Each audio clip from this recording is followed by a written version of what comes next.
apresentação também aqui.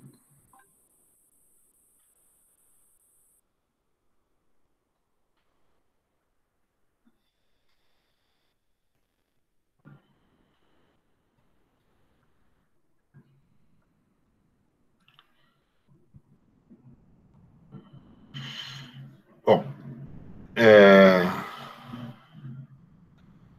o que eu queria conversar com vocês na aula de hoje é, assim, pegar agora, a gente transitou na semana passada de uma, vamos dizer assim, do Império, da Primeira República, agora para a parte central aí, talvez, do nosso curso, que é o período aí, vamos chamar assim, desenvolvimentista da história do Brasil e a questão aí do ponto de vista do pensamento, também a parte central do nosso curso, né? Ver um pouco as discussões em torno, vamos dizer assim, do termo desenvolvimentista. Na aula passada, né, o que vocês devem ter visto no vídeo, certo? A gente usei principalmente o texto do Pedro Fonseca para falar um pouco sobre os primórdios do desenvolvimentismo, né? Mas nessa aula também a gente usou, principalmente o Belchovsky, para definir o que a gente chamava de desenvolvimentismo, né? A ideia de ele define como uma ideologia, né? Então, que imagina que a saída do subdesenvolvimento, da pobreza, enfim, do atraso, aí cada pessoa tem uma palavra diferente, brasileiro se daria, vamos dizer assim, por uma política de industrialização, né? E essa industrialização pelas mãos do Estado, na medida em que as forças de mercado, por si só, dificilmente levariam a esse processo de industrialização. Essa é uma definição simples, né, de desenvolvimentismo, que está ali, de certa forma, no Belchovsky, que também, de certa maneira, é compartilhada pelo Pedro Fonseca. E o Pedro, no texto dele, ele olha um pouco para trás e vê um pouco de onde vêm esses desenvolvimentistas, né? Ele vai olhar para os desenvolvimentistas e falar, olha, no Império, na Primeira República, não tem um desenvolvimentista no sentido puro da palavra, mas tem alguns grupos de pensamento que, se a gente juntar, vamos dizer assim, vão acabar dando origem a esse pensamento desenvolvimentista, né? Quando você juntasse ali, na brincadeira que eu sempre faço, você pega um papelista, um industrialista, um nacionalista e um positivista, você põe tudo no liquidificador, né, e sai um desenvolvimentista. Né? Quer dizer, exagero, né? Uma brincadeira, obviamente, mas um pouco a perspectiva, um pouco do Pedro, é um pouco isso, né? Que você tem questões ligadas ao desenvolvimentismo que perpassam essas quatro correntes, certo? Aí pode-se discutir, né, preponderância de uma ou de outra, não é o caso, né?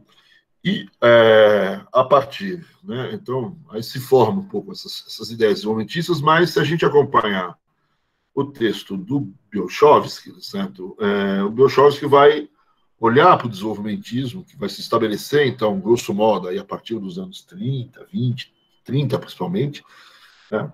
E ele vai dizer, olha, esse desenvolvimentismo, na verdade, eles vão ter diferentes correntes desenvolvimentistas, né? Tem o pessoal que se opõe ao desenvolvimentismo, né, que são praticamente os liberais, vamos dizer assim, e talvez as correntes mais à esquerda, as discussões que estão acontecendo dentro do Partido Comunista, dentro das correntes socialistas, etc., das visões mais marxistas. E você tem, então, essas correntes de oposição, mas dentro do desenvolvimentismo a gente vai, à medida que o tempo vai passando, a gente vai diversificando um pouco o pensamento, vai tendo algumas divergências entre os diferentes desenvolvimentistas. Né? Ele vai criar três correntes, vamos dizer assim, né? O Belchovsky, os chamados desenvolvimentistas do setor privado, os desenvolvimentistas do setor público nacionalistas e os desenvolvimentistas do setor público não nacionalistas. Né? Então, ele divide os autores desenvolvimentistas, né, os pensadores desse período aí que vai aí dos anos 30, os anos 60, os autores desenvolvimentistas nessas três correntes. Né?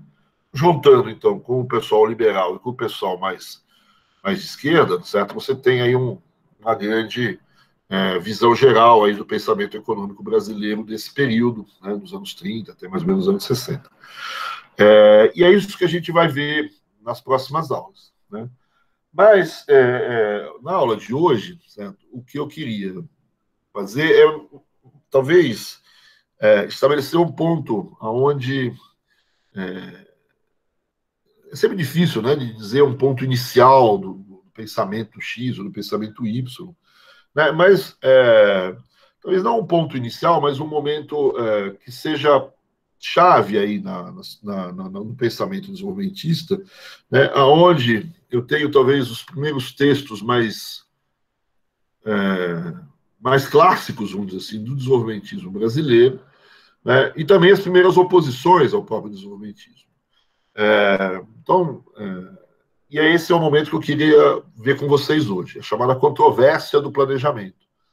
A controvérsia do planejamento é um debate que aconteceu no final da Segunda Guerra Mundial, né, ele vai acontecer em 1944, sobre o papel do Estado, um pouco, né, e foi feito dentro do circuito oficial. Do circuito oficial aqui quer dizer o circuito do governo, né, ou seja, dentro das instituições governistas.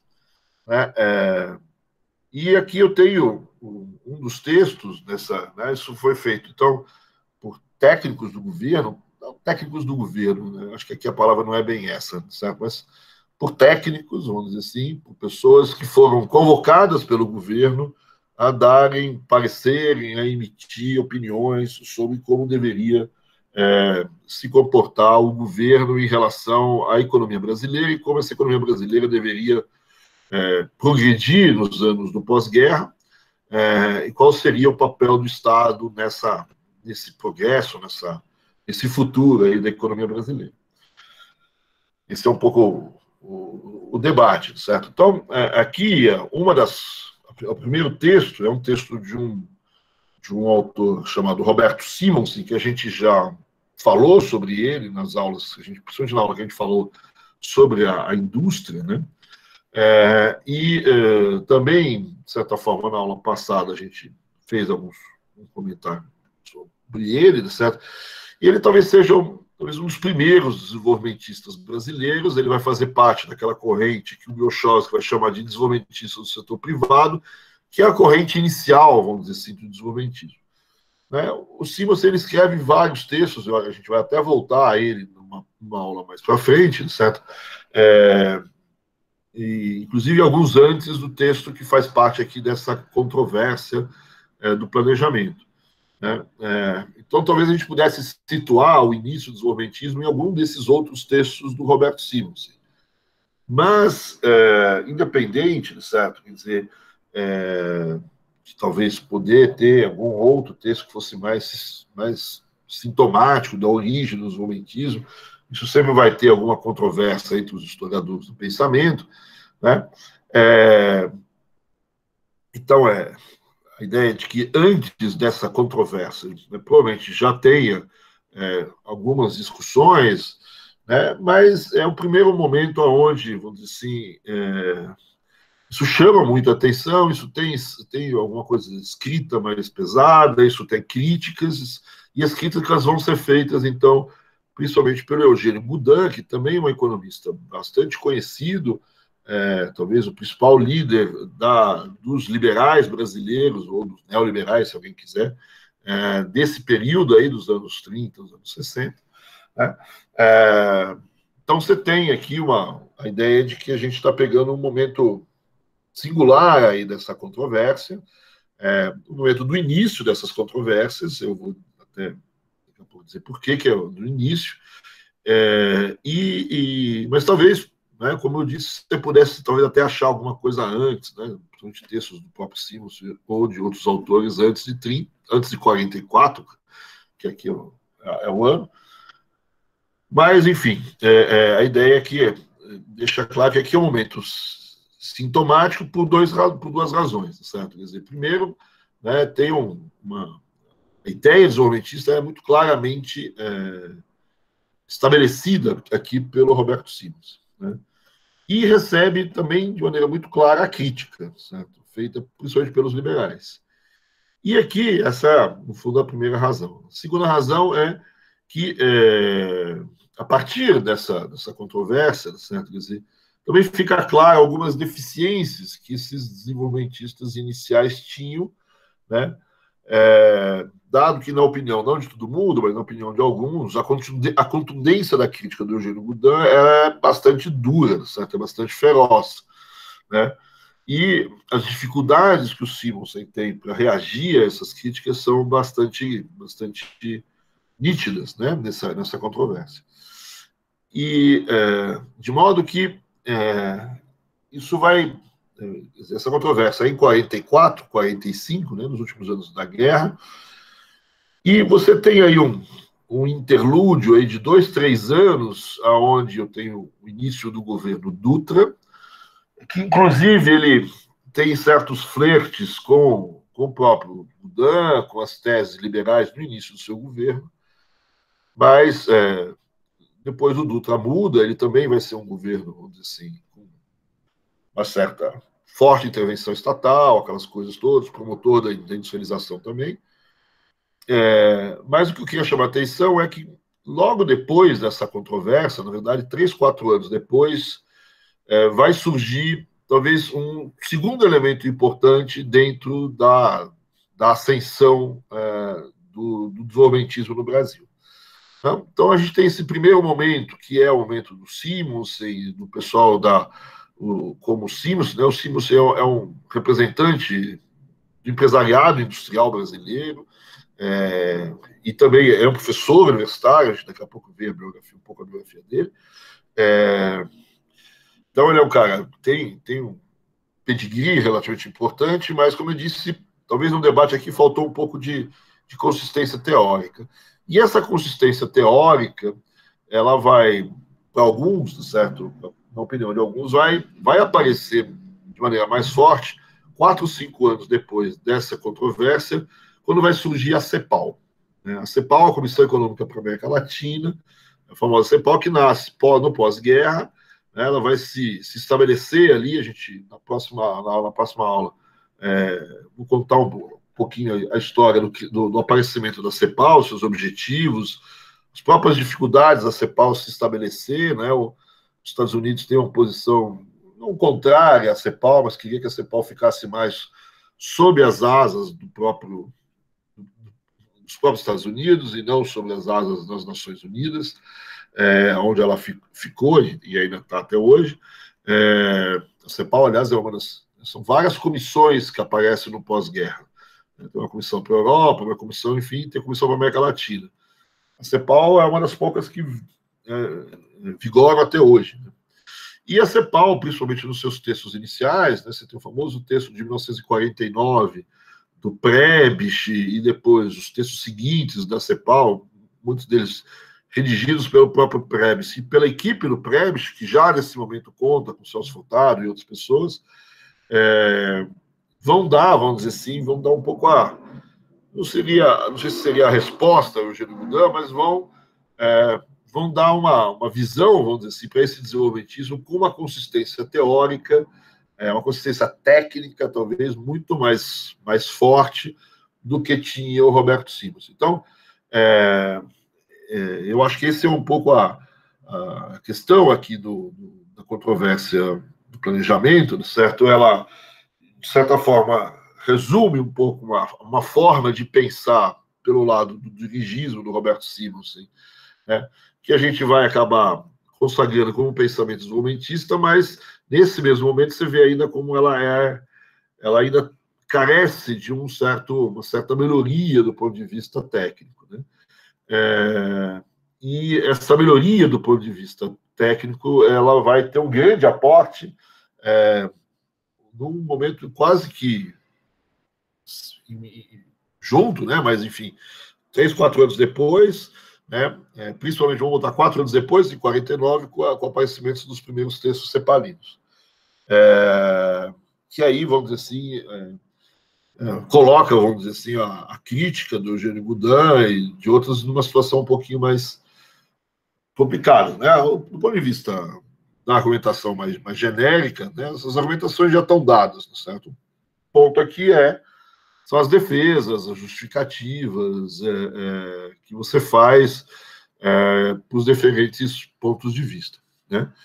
Então, nesse sentido, eu acho que o controverso do planejamento inclusive, uma espécie de um divisor de águas, certo? Quer dizer, ele resume muito bem a fase inicial do desenvolvimentismo brasileiro, certo? Quer dizer, e estabelece um pouco as bases para uma retomada desse pensamento em bases mais sofisticadas a partir do momento que a CEPAL aparece, né? E esse é um pouco o percurso que eu queria fazer com vocês na aula, né? Hoje, ver um pouco essa controvérsia, ver de maneira rápida, ela normalmente, só que fez formação econômico-social no Brasil, né, vê essa controvérsia, ela é vista em vários lugares, né? A última, por exemplo, teve um texto agora, não tanto tempo, mas o André Lara Rezende, num dos últimos livros que ele publicou, ele volta a essa controvérsia. Então, ela é recorrente na historiografia brasileira de você voltar a ela, né? A própria controvérsia, então, está no site do curso, né? Os textos da controvérsia estão lá, eles foram reunidos, tem várias publicações que reúnem esses textos, né? E vocês vão ver, normalmente, na reunião dos textos, tem as pessoas que comentam esse debate, né? E você também vai ver opinião para tudo quanto é lado sobre quem venceu o debate, quem que se saiu bem. Obviamente, não é muitos desses comentários são comentários interessantes, etc., mas você também tem que ver a lupa do comentador também, certo? Então, o comentário inicial sobre a primeira publicação que teve, que eu me lembro, certo? Sobre essa controvérsia, já feita pelo IPEA, né? O comentarista foi o atual presidente do IPEA, quando era jovem ainda, certo? Dollinger, há muitos anos atrás. Então você vê que a forma como linkar o debate é bem diferente, vamos dizer assim, de uma publicação mais recente do IPEA, que foi feita aí, se não me engano, nos anos 10, aí, 2000 e pouco, não sei se é 2007, 2008, precisa ver lá, você está lá, essa é a que eu deixei para vocês olharem, de livre download no site do IPEA, você vai ver que são outros comentadores, desculpa, sobre essa mesma controvérsia. E você vai ver que a opinião sobre a controvérsia é um pouco diferente, né? Mas isso vocês já são grandes, certo? E já perceberam um pouco essas questões, né? Que o lugar da fala sempre é uma coisa importante, certo? Quer dizer, inclusive essa agora, certo?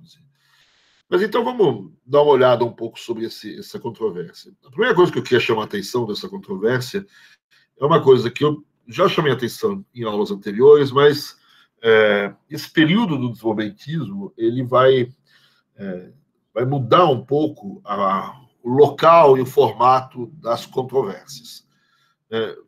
Quando a gente viu lá no Império, na República, na Primeira República, muitas daquelas discussões, né, talvez até tenham livros que foram escritos, mas, por exemplo, as discussões monetárias eram muito feitas dentro do próprio Congresso, vamos dizer assim, dentro da Câmara dos Deputados, no Senado, são discursos ali, respostas aos relatórios do Ministério da Fazenda, mas é um debate muito associado ao debate parlamentar, né?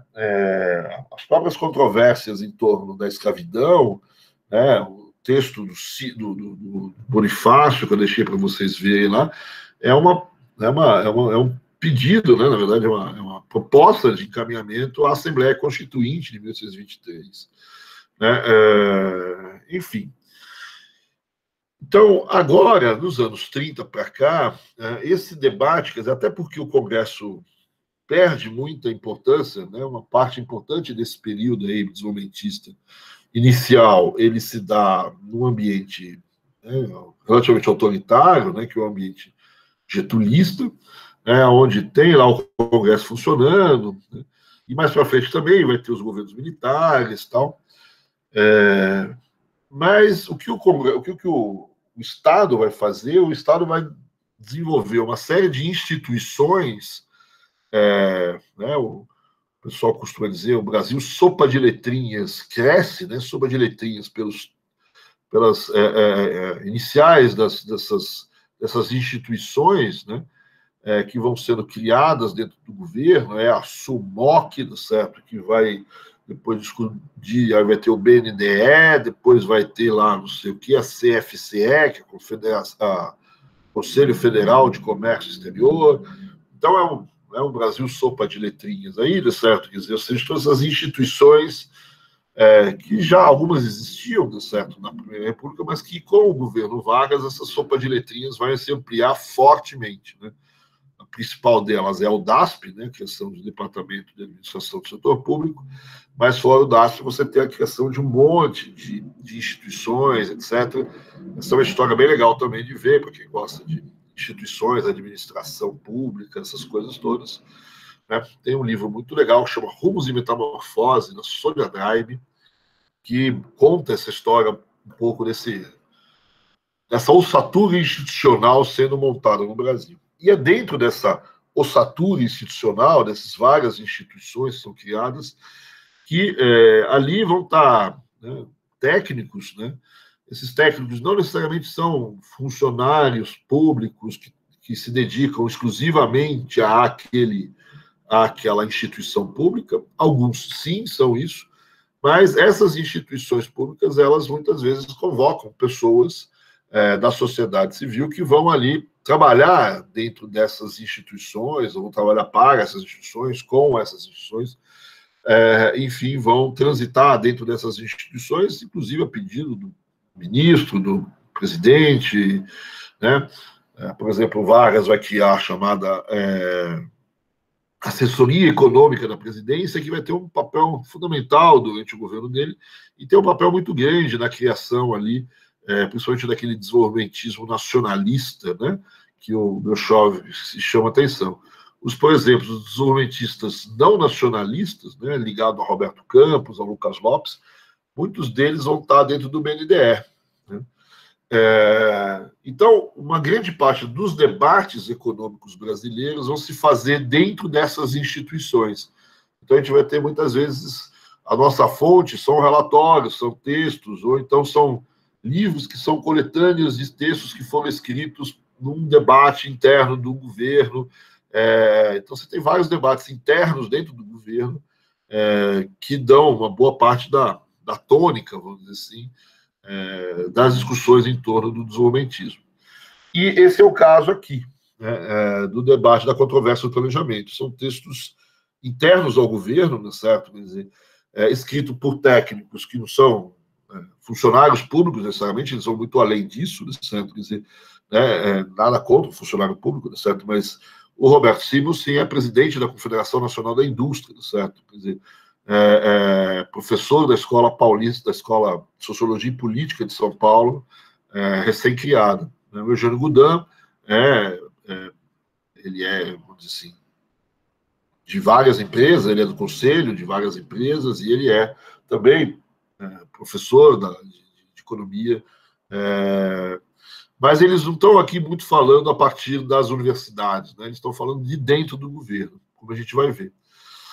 Então, essa controvérsia inaugural, ela se faz dentro do próprio governo, em torno do governo, né? E é feito, então, por esse tipo de técnico que vai apresentar, então, relatórios, pareceres, né? Então, se a gente pegar nessa controvérsia, os dois principais autores, né? Um é o Roberto Simons, né? Como eu já me referi, então, só para a gente falar um pouquinho dele, depois eu vou ter uma outra aula que eu vou falar só sobre Roberto Simons e uma outra que eu vou falar só sobre Eugênio Goudin. Mas aqui, para a gente, nessa aula aqui, né, o Roberto Simons, ele é um empresário, cidade de Santos, certo? Ele é um empresário, começa em Santos, depois vai para São Paulo e aí se expande no Brasil, é um empresário da área de construção civil. vai ser um empresário importante nessa área de construção civil, vai, enfim, fazer vários empreendimentos, vamos dizer assim, imobiliários, etc. Enfim, vai ganhar vários contratos públicos. Ele tem um contrato enorme, que é muito objeto de controvérsia, que é da reforma de todos os como é que chama?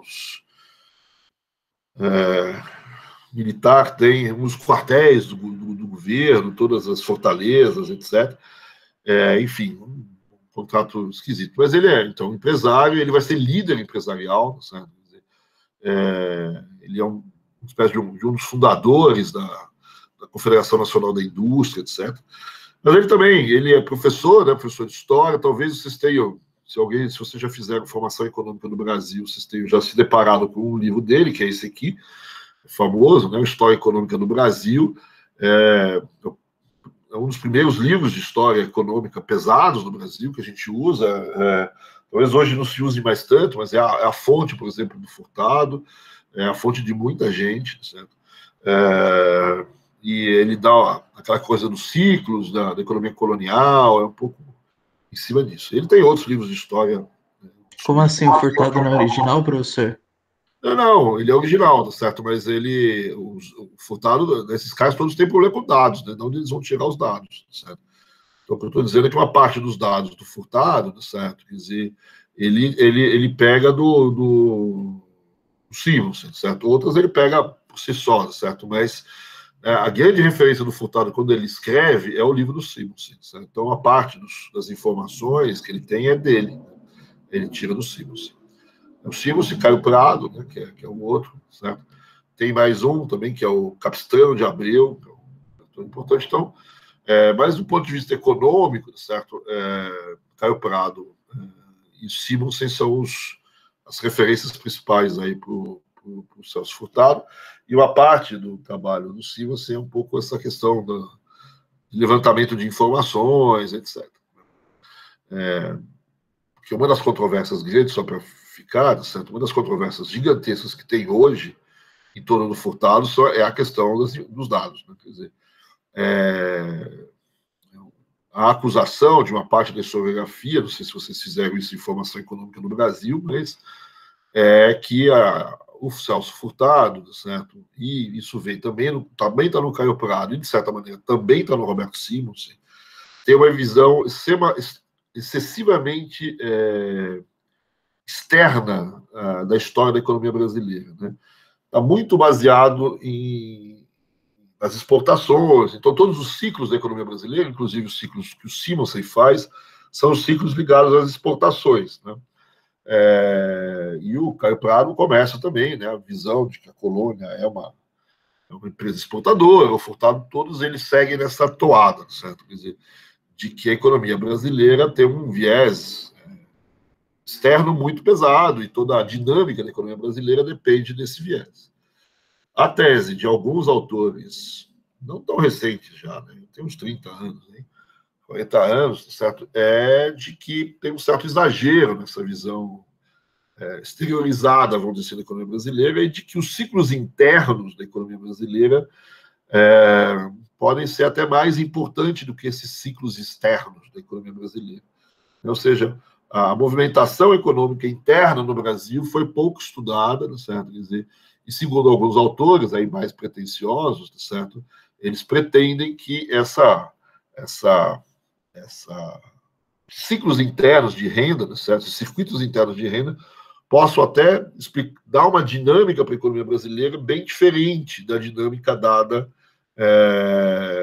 pelas exportações e, portanto, na visão que vem do Simonsen, do Caio Prado, e do Celso Furtado, né?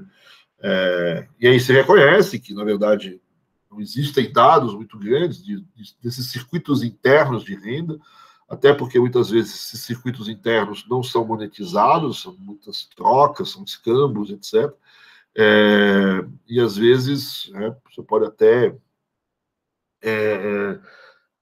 ter, e ainda vai ter muita dificuldade de estabelecer. Então, esses autores, eles fazem essa crítica, vamos dizer assim, a essa visão excessivamente exteriorizada, vamos dizer assim, da história da economia brasileira, principalmente na colônia, do Celso Furtado, né? E nessa história pega o Caio Prado junto, certo? Quer dizer, e pega o Simonsen também, né? Que justamente é o cara que faz essa história dos ciclos, né? O ciclo do café sendo antecedido pelo ciclo do ouro, antecedido pelo ciclo do açúcar, talvez tenha tido alguns ciclos intermediários e locais, o ciclo do algodão, o ciclo do pau-brasil, talvez alguma coisa assim, certo? Mas, enfim.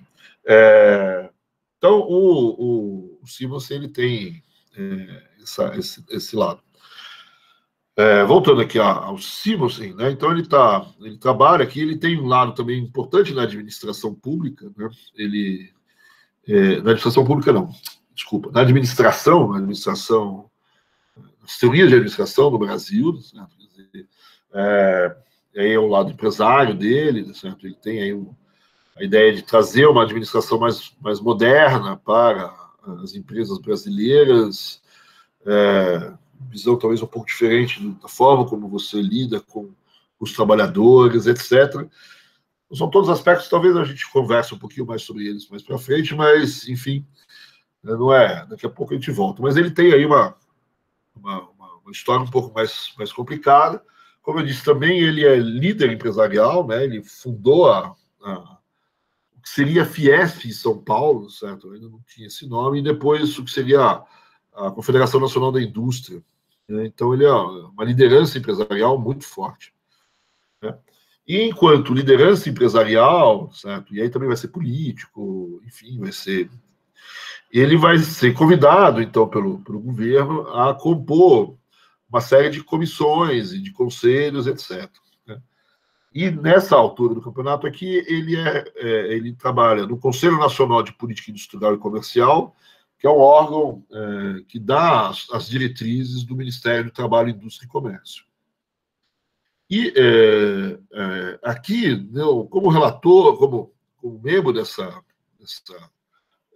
Conselho de Política Econômica do Ministério, o Vargas, o Getúlio Vargas, o presidente, no final da guerra, ele faz um pedido, certo? Que as pessoas, de alguma maneira, as pessoas não, né? Que esse conselho, que se posicionasse como eles veem, vamos dizer assim, o futuro da economia brasileira nos 15 anos, o que ele já previa, né, o pós-guerra, né, a guerra já, no fundo, no Ocidente já tinha terminado, ela ainda perdurava mais, principalmente no Pacífico, né? Então, a ideia de como é que seria a economia mundial no pós-guerra, como o Brasil se inseria nessa economia e qual deveria ser o papel do Estado como é que o governo devia se preparar para essa economia. E quem faz o relatório desse pedido, o primeiro texto desse pedido do Vargas, foi o Roberto Simons. Então, o Roberto Simons vai escrever essa primeira resposta, certo? Quer dizer, a esse pedido do Vargas, né? E esse texto inaugural do Simonsen, então, é considerado, vamos dizer assim, a primeira proposta clara de intervenção do Estado brasileiro a favor da industrialização, né? Não que isso já não ocorresse nos anos anteriores ao Vargas, mas, vamos dizer assim, uma estrutura, uma estratégia de planejamento de como deve ser a intervenção, que começa a ser mais bem montada. Né? Então, esse texto do Simonsen justifica um pouco a industrialização e justifica a intervenção do Estado nessa industrialização. Do outro lado, a gente tem aqui o Udana, certo? Quer dizer, que também é um professor, certo? Um professor da Faculdade de Economia da Universidade do Rio de Janeiro, que é professor atual federal do Rio, né? Mas ele vai ser principalmente conhecido como professor da Getúlio Vargas, né? Tem famosos livros, acho que eu não botei aqui os livros dele, não, de economia monetária, né? Então, famosos livros de economia monetária dele. E, enfim, um cara também famoso, certo, aí na teoria liberal no Brasil, né? E ligado, como eu disse, a algumas empresas, ele faz parte dos conselhos de administração de algumas empresas, inclusive algumas estrangeiras, que atuam no Brasil. E ele trabalha também dentro de uma dessas organizações, certo? do setor público. Ele trabalha dentro da Comissão de Planejamento Econômico do Conselho de Segurança Nacional. Note que o Conselho de Segurança Nacional, nesse momento, é um conselho extremamente importante, porque a gente ainda está na guerra, né? Então, o Conselho de Segurança Nacional é um órgão que tem lá a sua importância, certo? Dizer, e dentro desse conselho, o Simonsen, ele trabalha na Comissão de Planejamento Econômico, que vai reagir ao texto do Simonsen, né? Então, você vê que o texto do Simonsen sai de um conselho e vai parar num outro conselho, e esse outro conselho vai debater esse texto do Simonsen. E o relator inaugural desse debate, então, é o Simonsen, o Eugênio Goudin, que escreve um outro texto, certo? Reagindo a esse texto. Esse outro texto chama-se Os Rumos da Política Econômica. Se o texto do Roberto Simonsen se torna, vamos dizer, um pouco o texto inaugural do desenvolvimentismo, a resposta inaugural do desenvolvimentismo dada pelo liberal é esse texto do Simon, do Goudin, né?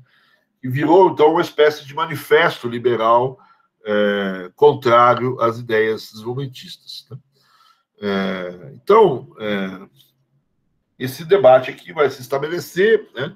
Depois, só para contar um pouco depois, certo? O Simonsen, ele vai fazer uma réplica ao texto do Goudin, e o Goudin vai escrever uma rápida tréplica ao texto, segundo texto do Simonsen, né? E aí se compõe, então, o debate, a controvérsia do planejamento, que, aliás, também muitos alunos usaram essa controvérsia para fazer o seu trabalho final. Pode ser também, não é uma má ideia para quem está ainda na dúvida.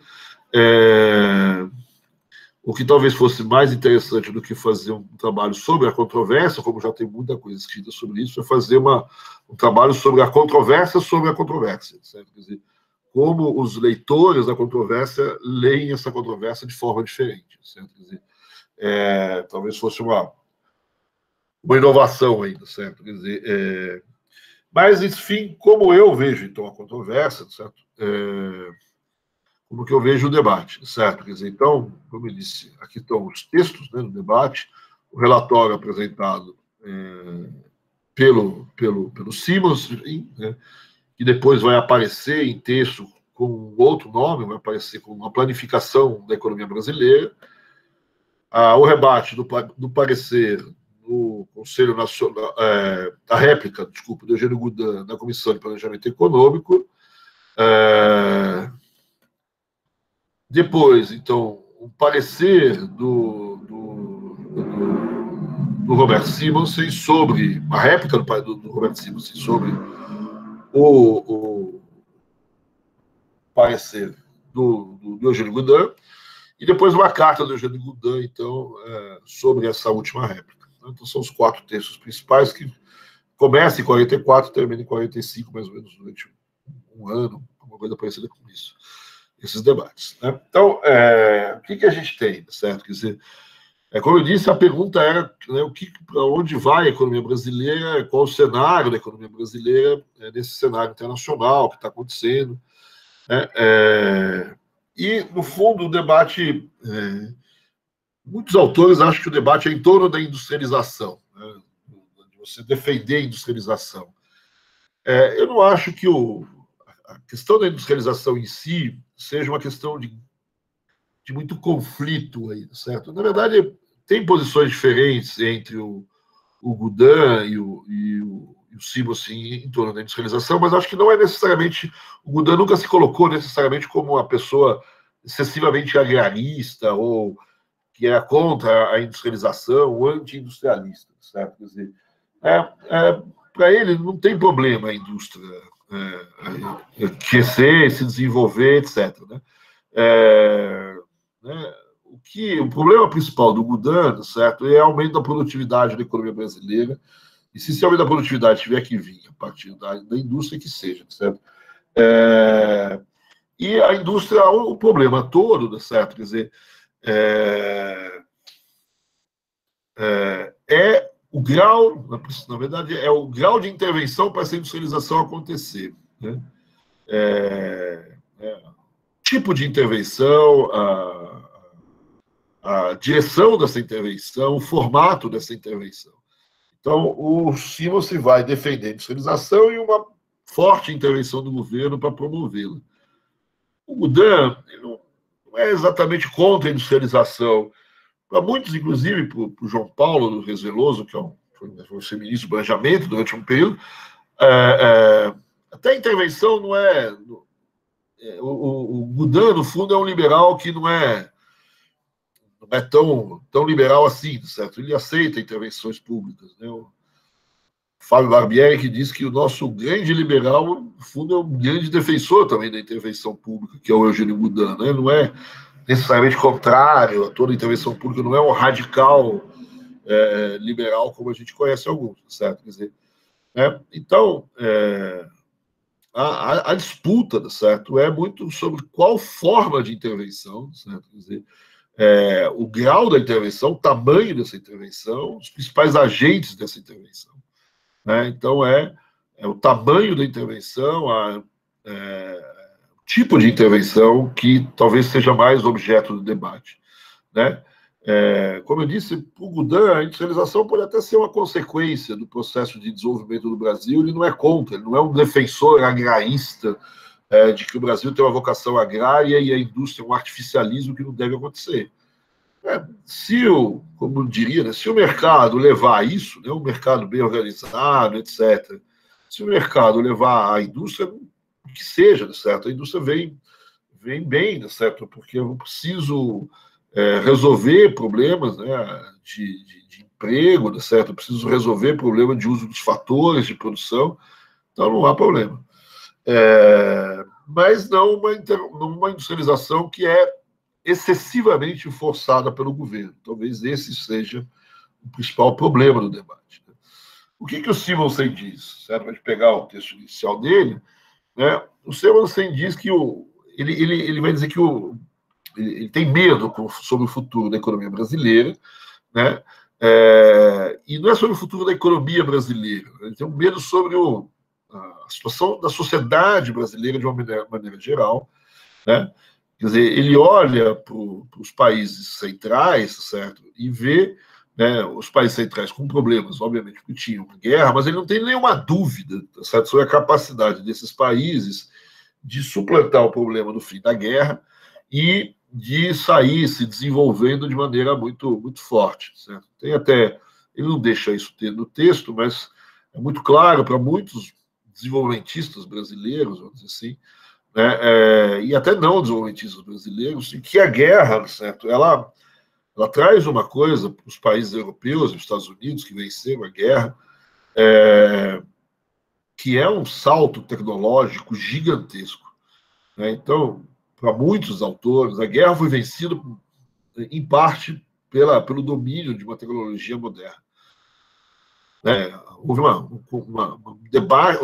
briga em torno desse desenvolvimento tecnológico, né? E quem se apropriou de maneira melhor ganhou a guerra. Então, a guerra, certo, além de tudo, certo, é um choque tecnológico gigantesco que não há nenhuma dúvida que esse choque vai ser, de alguma forma, incorporado nas economias dos diferentes países, né? E isso vai dar um ganho, vamos dizer assim, em termos de desenvolvimento para os países centrais enormes. E os países como o Brasil ficando para trás, isso é um problema, certo? Isso é um problema do ponto de vista do desenvolvimento econômico. Então, o Brasil precisa acelerar o seu desenvolvimento econômico. Tem uma questão política nessa história também, porque no final da guerra também tem uma discussão política entre, né, o mundo, não mais entre a Alemanha e Europa, certo? Mas entre a União Soviética e Estados Unidos, certo? Então, você tem um certo temor na economia brasileira de que se o Brasil não crescer, se o Brasil não aumentar a sua capacidade de produção, aumentar a sua capacidade de permitir à sua gente, à sua população, acessar novas condições de consumo, né, a gente viveria problemas de inquietação social, de uma instabilidade política muito violenta no Brasil. Então, ele vê o Brasil como um país que está atrasado tecnologicamente, que esse atraso vai aumentar, e o Brasil precisa se desenvolver, precisa fazer o catching up, como a gente costuma dizer, o catching up que é mais complicado ainda no pós-guerra, né? E todo o problema desse desenvolvimento, no fundo, né, o grande problema é você dar condições, no fundo, de consumo à sua população semelhantes ao volume de consumo dos países europeus, né, dos países europeus, Estados Unidos. Olha, se a gente imaginar a nossa população do jeito que ela é carente, certo? Quer dizer, com esse grau de acesso a esses bens, etc., do jeito que a gente vê hoje, certo? Quer dizer, a gente vai ter problema político lá na frente, certo? Quer dizer, essas pessoas vão, de alguma maneira, essa insatisfação vai crescer e isso vai dar problema, né? Então é preciso um desenvolvimento econômico forte, né, para poder manter minimamente as condições democráticas do país, que a gente imagina que seja o pós-guerra, né, mesmo que o antes da guerra não seja muito democrático, mas e evitar, vamos dizer assim, principalmente uma inquietação, uma estabilidade política mais forte. E para esse desenvolvimento, certo, basicamente em cima da indústria que esse desenvolvimento vai acontecer, né, ele é o portador dessas mudanças tecnológicas importantes, né, esse é o ponto-chave, né, nada contra a agricultura, certo, mas a agricultura, se a gente insistir nela, a gente não vai ter o salto de desenvolvimento técnico também que a gente precisa, né? E esse desenvolvimento industrial não vai acontecer pelas forças de mercado, né? O Estado é necessário assumir a liderança nesse processo, porque aqui tem, de um lado, ele critica os modelos de desenvolvimento econômico, né? Esses movimentos liberais de desenvolvimento econômico, eles são muito interessantes, mas com um crescimento muito pouco acelerado, certo? Quer dizer, a gente vai levar anos e anos se a gente ficar esperando os mecanismos de mercado levar o Brasil para alguma coisa mais para frente. E, por outro lado, certo? Então, além de não confiar muito na dinâmica dos modelos teóricos, falar, os empresários, de uma maneira geral, certo? Eles têm recursos muito escassos para promover esse desenvolvimento. E aqui, por recursos escassos, isso dá um problema um pouco, né? Porque esses recursos escassos, obviamente que muita gente vai entender que são recursos financeiros, tecnológicos, etc., mas são mais do que isso, né? São recursos, inclusive, de visão de futuro, que ele está dizendo, né? E em alguns momentos ele chega a flertar com a ideia de que esses recursos escassos são, vamos dizer assim, inclusive recursos, vamos dizer assim, intelectuais, certo? Mas no começo, tá certo, a imagem dele é que, na verdade, os empresários olham muito no curto prazo, eles não conseguem ver essa história do longo prazo, não tem essa lanterna para frente que lhes falta. Então, aí a necessidade do Estado intervir, né? E intervir, quer dizer, de que forma, certo? Quer dizer, com medidas protecionistas e de incentivo ao setor privado, né? Para que esse setor privado, de alguma maneira, faça, vamos dizer, esse papel de instalação de novas empresas, novas indústrias, novos setores, etc., né? Configure esse papel. Então, para isso, precisa, né, de medidas de proteção e medidas de incentivo fiscal, creditício, etc. Mas ele vê um Estado muito mais presente do que só fazendo políticas de proteção e crédito, certo? Quer dizer, ele vai ver o Estado como um elemento importante na sua função de também empresário, certo? Quer dizer, olha, o setor manufatureiro depende de certos setores onde o empresário privado dificilmente entra, né? Certos setores muito ligados a insumo, então está pensando aqui em siderurgia, metalurgia, esses setores de captação de recursos naturais, principalmente, né? E processamento inicial desses recursos naturais, e o setor de bens de capital, né?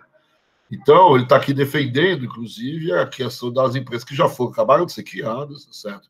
Que é a Fábrica Nacional de Motores, certo? De um lado, a Companhia Nacional de Álcalis, do outro lado, que é a indústria química, né, que é estatal, e a CSN, a Vale e tal, que também estão sendo criadas nesse momento.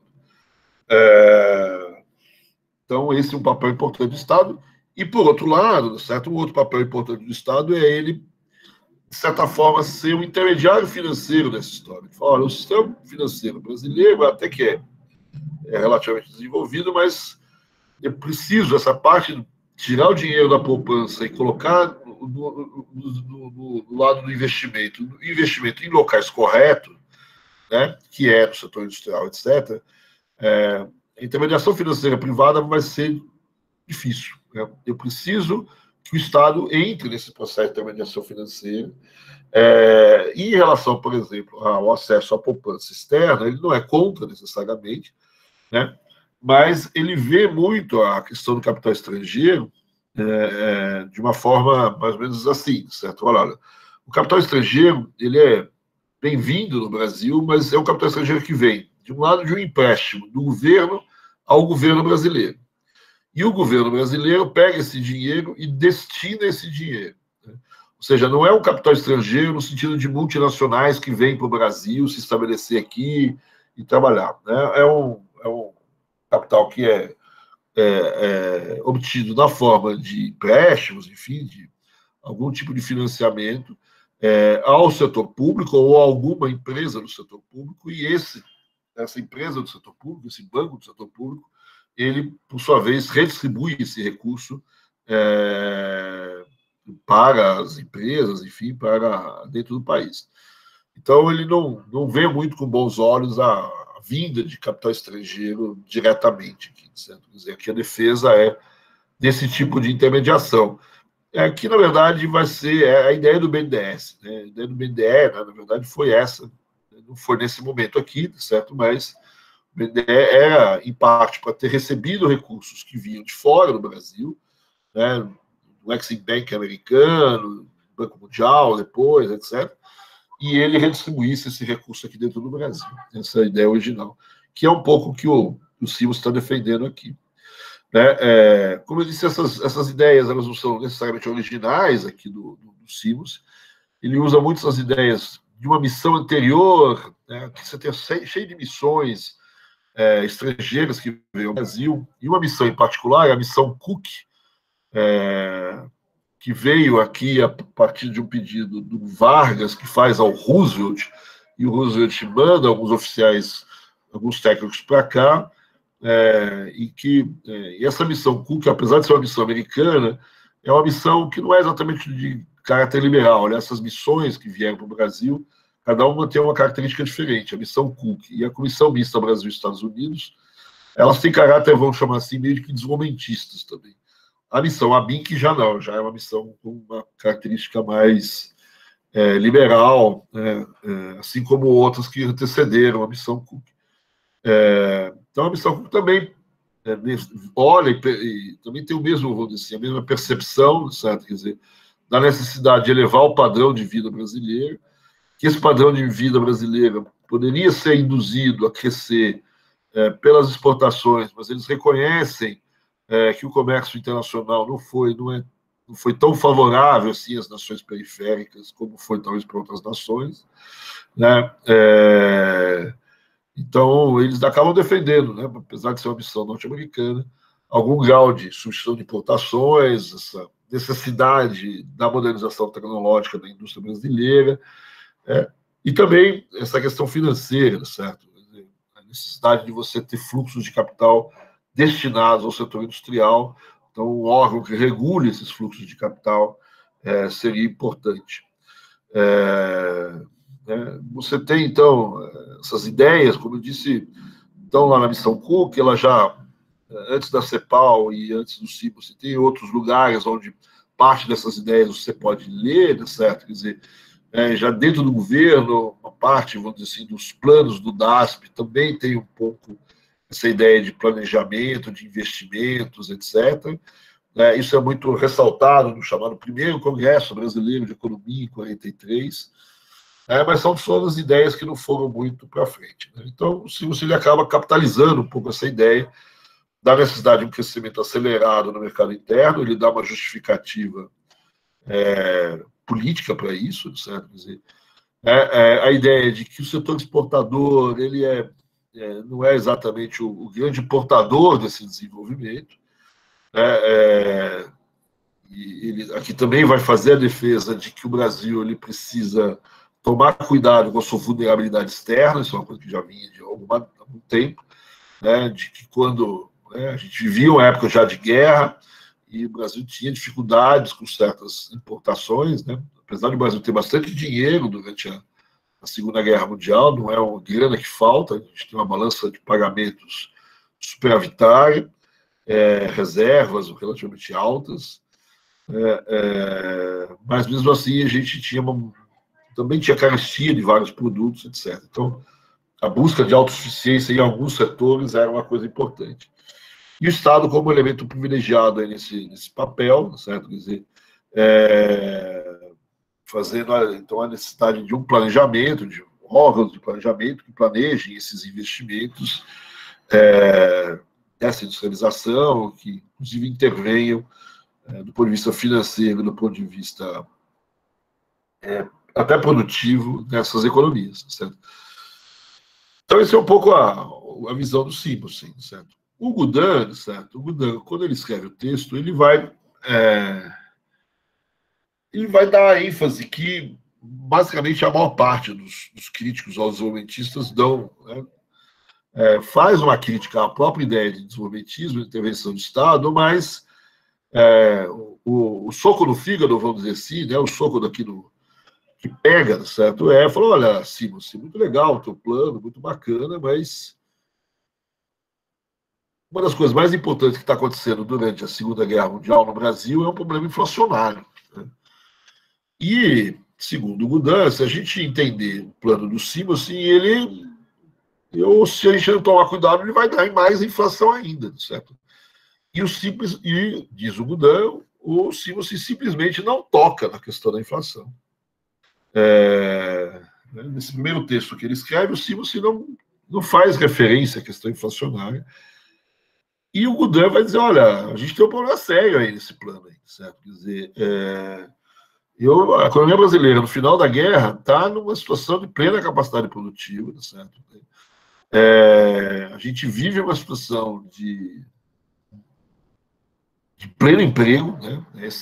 Isso vai ser sempre uma enorme controvérsia entre os liberais e os desenvolvimentistas, o conceito de pleno emprego, né?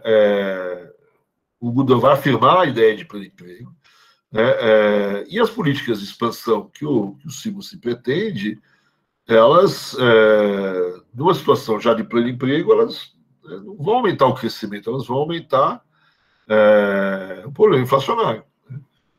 Ainda mais se você perceber, né, ainda diz o Gudin, certo, de que é um plano, certo, que também não tem nenhuma consideração de ordem orçamentária, monetária, né, não diz de onde vai vir o dinheiro do governo, não, como é que vai fazer esses créditos, né, faz referência a uma série de coisas, certo, mas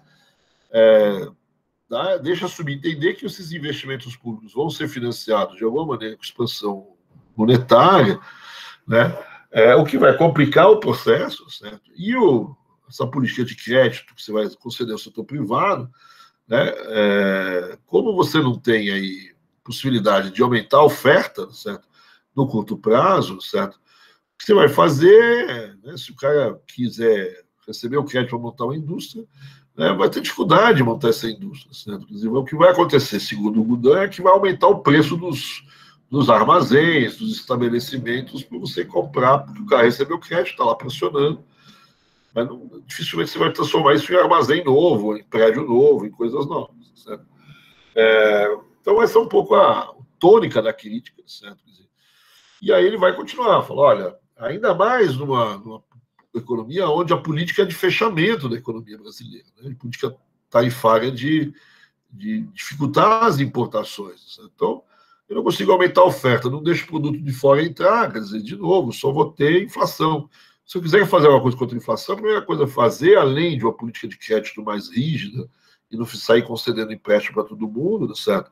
Né? E de controlar os gastos que estão excessivos, né? É justamente o contrário, é abrir a economia brasileira, liberar as importações, eliminar as restrições tarifárias para esses produtos importados entrar de uma maneira barata aqui e tentar solucionar a questão do excesso de demanda, da falta de oferta, certo? e, do outro lado, impedir, quer dizer, que os preços subam, certo? Fazendo, então, a concorrência dos produtos importados em relação aos produtos nacionais. Né? Então, a primeira crítica do Simos foi, olha, do Budan, falou, essa situação aí vai dar... Já temos e vai aumentar a inflação, não tem solução. O que você tem que fazer, segundo ele, para aumentar a renda nacional, certo? É preciso aumentar a produtividade. Né? E a produtividade vale para a indústria como vale para a agricultura. Certo? E esse aumento de produtividade não vai se fazer numa situação de proteção. Certo? Essa industrialização protegida, né, normalmente uma industrialização de baixa produtividade, de falta de concorrência. Né? Então, você dificilmente tem aumentos de produtividade nessa situação sem concorrência. E se tiver esses aumentos de produtividade, se é que eles existem, certo? Esses aumentos de produtividade não vão significar rebaixamento dos preços, né? Porque eu tenho poucos industriais, tenho uma situação meio que de oligopólios, etc. Né? Não tenho uma situação de concorrência. Esses ganhos de produtividade, na verdade, ficam retidos dentro do próprio setor, na forma de lucros, na forma de aumentos de pagamento para os chefes, alguma coisa assim. Né? Então, essa proteção, ela não é difícil, né, de você justificá-la, certo? Ele é contra esse modelo autárquico, né, fechado, né, e tem que resolver o problema de balanço de pagamentos, certo? Não fechando a economia, certo? Mas estimulando as exportações, modernizando as exportações brasileiras, etc. O papel do governo aqui, na verdade, é justamente fomentar essa competição, o papel da iniciativa privada, expor a concorrência às empresas para ver se elas se mexem um pouco e fazem uma política, tem uma visão aí um pouco de você aumentar a sua competitividade e não ficar esperando, vamos dizer assim, a proteção do governo. Aumentar o seu grau de competição dentro dessas economias. Então, a visão, né, contra problema inflação, uma economia fechada ruim, certo? Quer dizer, e uma economia com o governo aumentando seus gastos, seja ele na forma de empréstimo, seja ele na forma de investimento, sem um planejamento mais claro, vamos dizer, de onde vem esse dinheiro, né, sem uma ordem monetária por trás dele, você tem complicado. Né? Então, o Budan vai criticar esse modelo autárquico, esse modelo protecionista, e também vai fazer uma série de críticas ao Estado, né, como investidor. Você fala,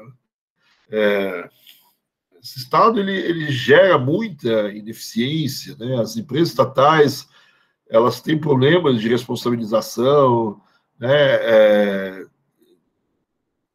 Enfim, não é a melhor saída, certo? Quer dizer, né? Segundo o Budan, certo? Quer dizer, e as empresas estatais elas têm uma tendência de ser, vamos dizer assim, meio cabines de emprego, tem a tendência de praticar políticas, por exemplo, de preços que são preços de compadrio com certos outros setores, então se estabelecem relações corporativistas, né, entre a empresa pública e a empresa privada, e o Estado vai acabando assim, agindo de maneira excessivamente paternalista e deficiente, certo? Quer dizer, então, tem uma certa crítica a essa excessiva intervenção, certo?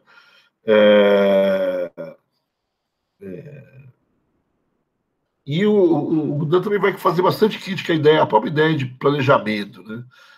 Esse planejamento é coisa lá do pessoal da União Soviética, né? Isso é uma coisa que está crescendo no mundo. A ideia de planejamento é uma coisa que cresce muito aqui, inclusive pelas próprias mãos da ONU, certo? Mas, se você olhar, até os principais técnicos a defender o planejamento hoje são técnicos soviéticos, certo? Que vêm, enfim, dar palestras no resto do mundo sobre isso. Então, é muita ideia, o planejamento está muito associado aí um pouco à ideia de falta de democracia, que é um problema. Então, esses são um pouco, rapidamente, de maneira sintética, certos principais argumentos aí do Simons, do Budan.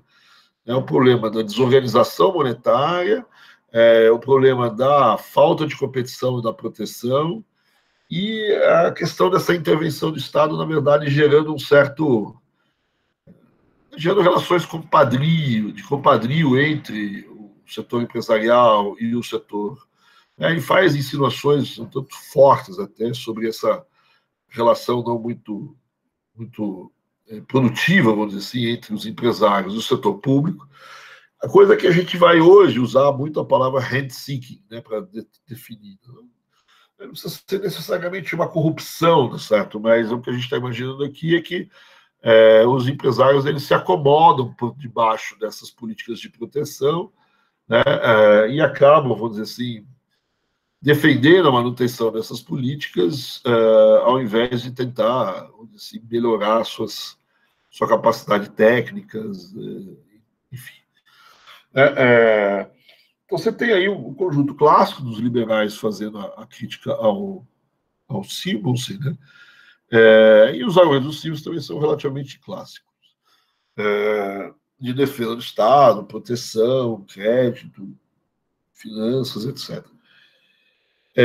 Aqui eu passei um pouco a texto, certo? Mas se eu for ler o texto, ele não é tão simples assim, né? Ele está, obviamente, mais complicado, certo? Mas tem discussões sobre, né, questões técnicas, então tem uma certa... Tem arrogância com acusação de ignorância. É um texto, enfim, não é um texto muito... Não são pessoas, vamos dizer assim, que se tratam bem, tá certo? Você vê que você tem um pouco de acusações um pouco duras ali, inclusive pessoais, né? O que, grosso modo, a gente tem nessas trocas aí de acusações, de críticas e contra-críticas. Por exemplo, né, o Simonsen, a ideia de PIB para ele ainda não é uma coisa importante. Vou lembrar que o PIB está sendo montado hoje, nesse momento, no mundo, né?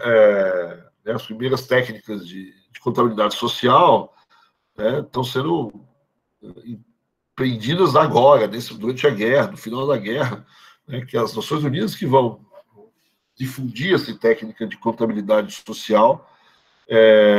A CEPAL, inclusive, o papel dela é esse na América Latina, um dos papéis dela é esse, difundir essas técnicas de contabilidade social, atrelado a outras técnicas de planejamento, certo? Então, matriz de subproduto, uma série de outras técnicas de mensuração e de planejamento econômico, né?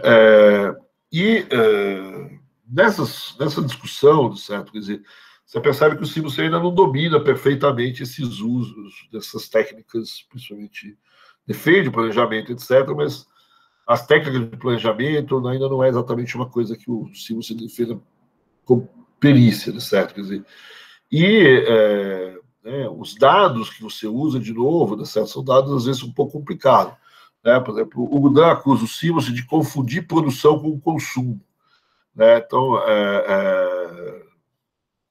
há uma certa confusão dos dados do Simonsen sobre o que seria o PIB, né, certo? Quer dizer, né, para o Simonsen é a capacidade de consumo das famílias, certo? Quer dizer, e o Goudin vai dizer, olha, não é bem isso, certo? Quer dizer, então tem um debate aí também estatístico que mostra que talvez ali o Goudin tenha mais rigor no uso das categorias macroeconômicas keynesianas, mesmo porque não.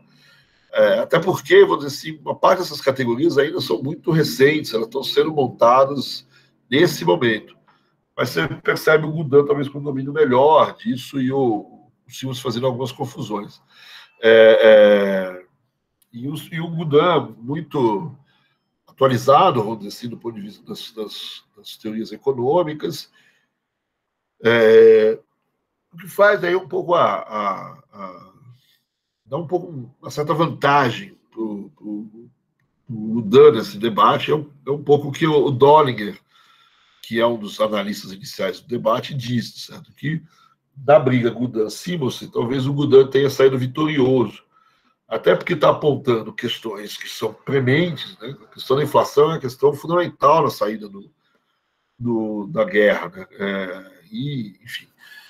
Então, ele aponta para isso, e lida melhor com as questões técnicas do texto, certo? Principalmente ao longo do debate, né? Então, para o Dollinger, de certa forma, apesar do texto do Simonsen ser um texto bem legal, certo? Quer dizer, segundo ele mesmo, né, ele defende esse planejamento por parte do Simonsen como tendo sido uma boa defesa, certo?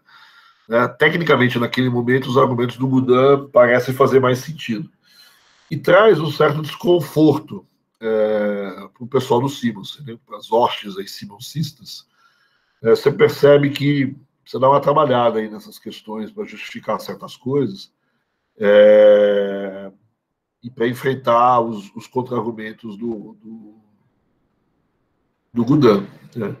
Então, é nesse sentido que eu chamei a atenção no começo da aula, certo? De que a chegada das ideias cepalinas é super, né, super bem vista por essas correntes mais ligadas ao Simonsen, certo? As correntes desenvolvimentistas, né? Porque essas ideias da CEPAL, elas vão dar um certo aprimoramento técnico a essa defesa desenvolvimentista. Então, como diz a Lourdes Sola, que é uma cientista política da Faculdade da Filosofia de São Paulo, da USP de São Paulo, esse debate ele deixou um buraco, certo? Que é onde a CEPAL entrou de uma maneira muito, muito forte no Brasil. É impressionante como a CEPAL tem influência nesse período no Brasil. Talvez hoje não tenha tanta, né? Não tenha pouca. Mas nesse período, dos anos 40, dos anos 50, principalmente, né? 49, os primeiros textos, dos anos 50, é muito forte a presença cepalina no Brasil, apesar da sede ser no Chile, né? A presença da CEPAL no Brasil ela é bem notada, certo? E ela vai encaixar mais ou menos bem com essas hostes mais do Simons. Mais para frente a gente pode ver um pouco, né, o que da CEPAL vai ser incorporado pelos desenvolvimentistas, o que não, né? Mas ela se encaixa muito bem nesse momento, certo? Porque você tem um certo debate já está estabelecido, os argumentos principais estão postos, mas as justificativas, as contracríticas, principalmente em relação à inflação, você não consegue fazê-las. Então, a CEPAL parece entrar bem aqui nessa história. Então, era isso um pouquinho que eu queria conversar com vocês. Hoje talvez seja, né, mais curto.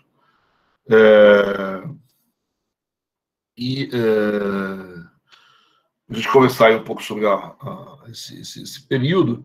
E na aula de amanhã, né, eu vou deixar gravado como que se dá a origem da CEPAL, quais são as questões principais. Aí na nas outras semanas, a gente trabalhar um pouquinho com o pensamento da CEPAL.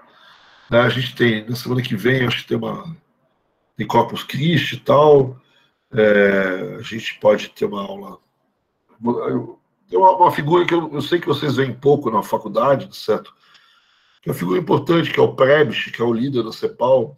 Então, dediquei uma aula só sobre o Prebisch, né? O Prebisch foi presidente do Banco Central da Argentina durante a crise de 30. Né? Então, o cara tem raiz ortodoxa, adora dados, etc., adora números e tal. E, né, acho que vale a pena a gente conversar um pouquinho sobre a vida do Prebisch e o que se vê da CEPAL, que são coisas que a gente não vê muito no curso de História Econômica do Brasil. Então, acabei para depois a gente montar o pensamento da CEPAL e voltar aí para os desenvolvimentistas. Mas o que eu queria chamar a atenção aqui é que, no fundo, você tem essa brecha para a entrada da CEPAL aqui. Né? Esse debate aqui do Simons, né, parece que ficou faltando alguma coisa, e a CEPAL vai entrar encaixando, vamos dizer assim, relativamente bem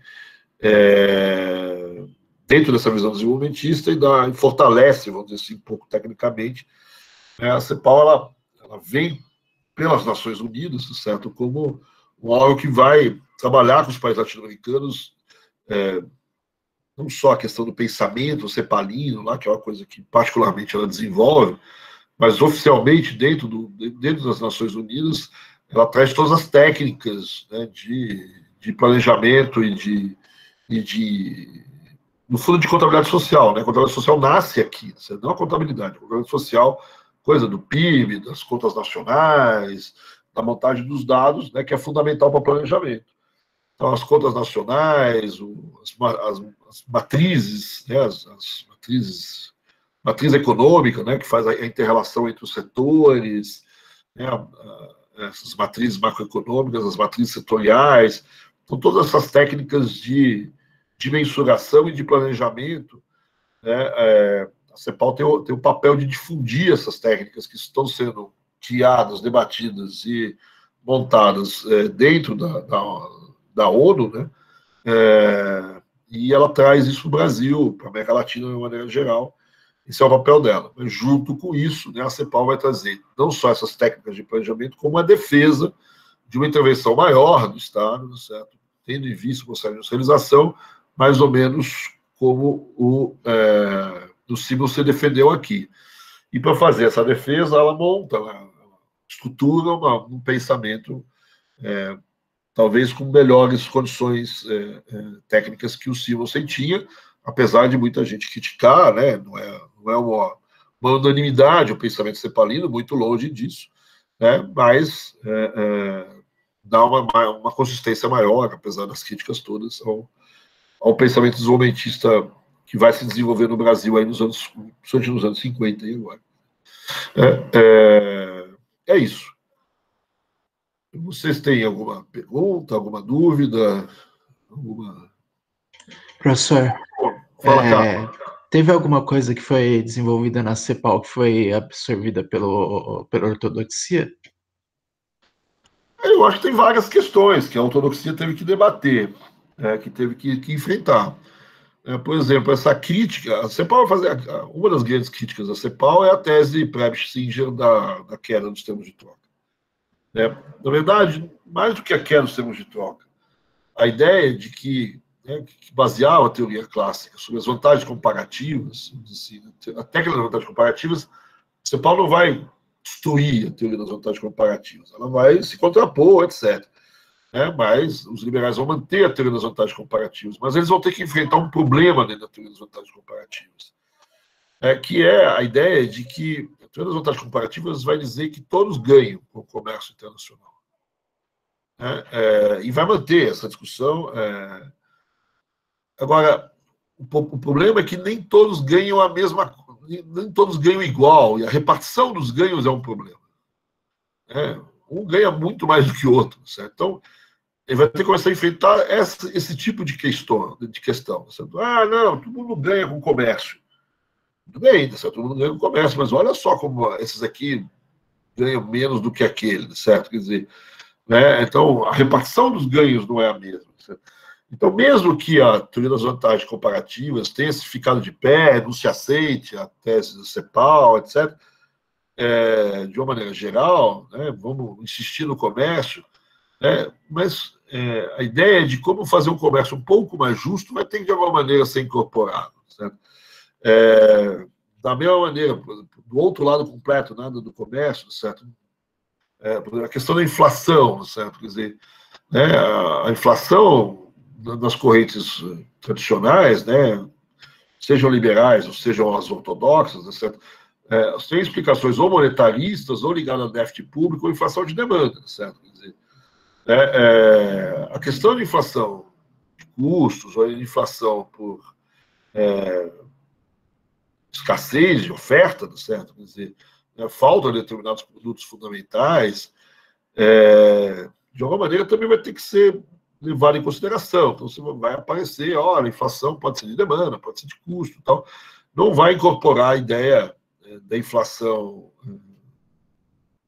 cepalina de maneira integral, mas vai ter que se defrontar com algumas situações, certo? Então, eu diria que CEPAL ela foi uma crítica a algumas teorias liberais, e ela teve que se haver com elas, ela teve que, vamos dizer assim, ela não vai radicalmente mudar de posição, certo?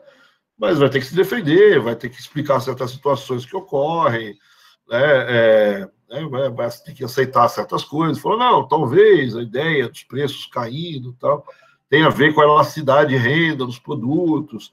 Então, você vai sofisticar o argumento dos próprios liberais para poder encaixar essas críticas, certo? Quer dizer, então, o liberal não vai deixar de ser liberal, mas vai ter que buscar respostas, certo? Quer dizer, vai ter que enfrentar esses debates. Tem uma coisa que eu acho que é legal, talvez, não sei se tem gente aqui que ainda está procurando o tema de pesquisa, certo? Quer dizer, o que por exemplo, esses liberais todos, essa parte de comércio nacional, desenvolvimento do comércio nacional, eles vieram todos para o Brasil. Todos esses caras vieram para o Brasil, chamados, inclusive, pelo Gudan. O Gudan trouxe esses caras todos, ele era muito bem visto lá fora. Ele trouxe o Jacob Weiner, trouxe um monte de gente para cá. Né? E vários desses caras fizeram palestras, deixaram textos, eles debateram aqui no Brasil. Né? E muitos desses debates foi feito com Prebisch, com Furtado, né? Não foi só a política, né? Eles estavam, às vezes, no mesmo seminário, na mesma mesa, e eles escreveram vários textos. Né? E esses textos, muitos deles estão publicados, certo? Quer dizer, na Revista Brasileira de Economia, dos primeiros números da Revista Brasileira de Economia, e hoje essas revistas estão disponíveis online. Então, às vezes, vale a pena olhar, ir lá para trás e ver um pouco esses debates. Né? Como você olha, teoria, o comércio, né? O próprio Gudan falou, o comércio internacional, talvez a curva de demanda pelos produtos brasileiros seja meio inelástica, isso dá um problema de volatilidade de preço. Então, esse tipo de coisa, muitas vezes, Carlos, acontece.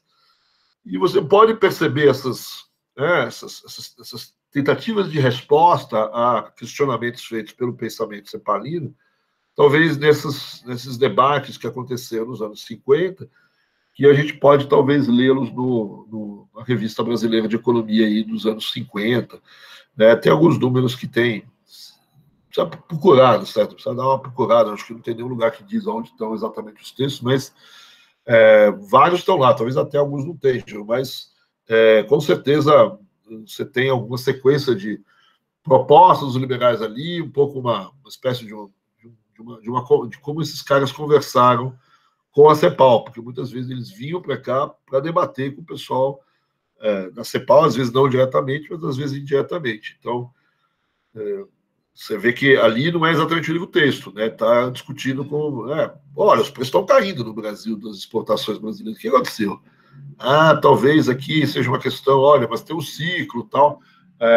Então tem alguma não vai abrir mão da teoria como um todo, mas vai olhar, por exemplo, o formato das curvas de demanda e de oferta, ver as elasticidades e ver um pouco, olha, como em certas situações, certas críticas podem ser verdadeiras. Então, acho que é mais um pouco por aí, certo? Que, olha, tem uma contribuição que foi incorporada, né? Então, assim, inflação, para os monetaristas, a inflação é um fenômeno monetário. A pessoa da CEPAL é um fenômeno real, não tem questão.